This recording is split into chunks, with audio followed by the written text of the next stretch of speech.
Although the domestic sewage generated by human waste is usually not directly poisonous to life, as are chemical pollutants, they do pose environmental problems by throwing existing ecosystems out of balance.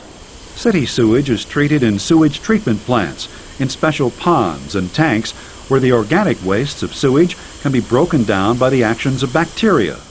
Once the bacteria have decomposed the organic matter, chemicals that kill harmful microorganisms are added to the sewage and the treated water is released. But the treated water often still contains a high concentration of nutrients. These nutrients can cause lakes, streams, rivers, oceans, and other aquatic biomes to become eutrophic.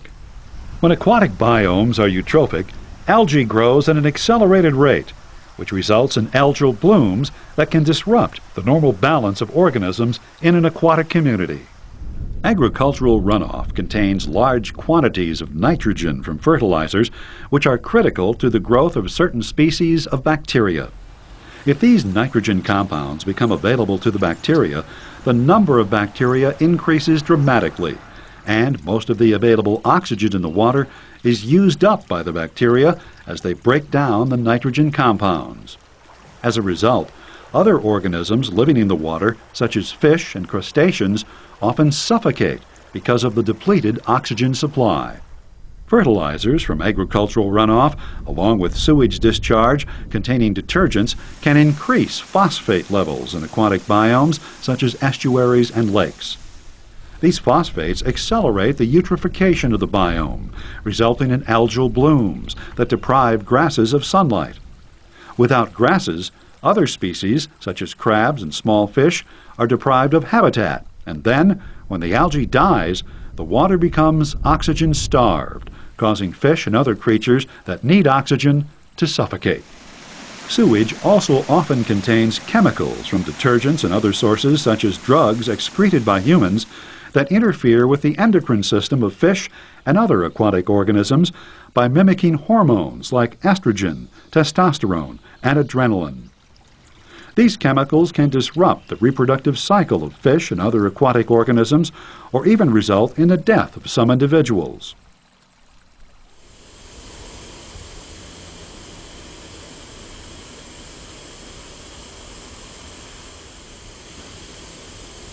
Human sewage also contains many potentially harmful microorganisms, bacteria, viruses, and protozoa.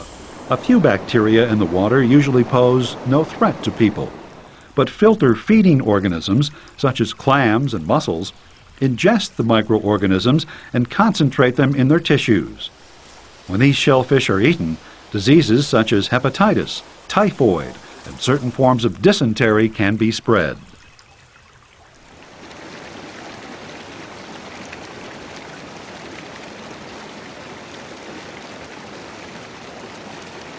Another kind of water pollution is thermal pollution. Many factories and power plants produce heat as a waste product.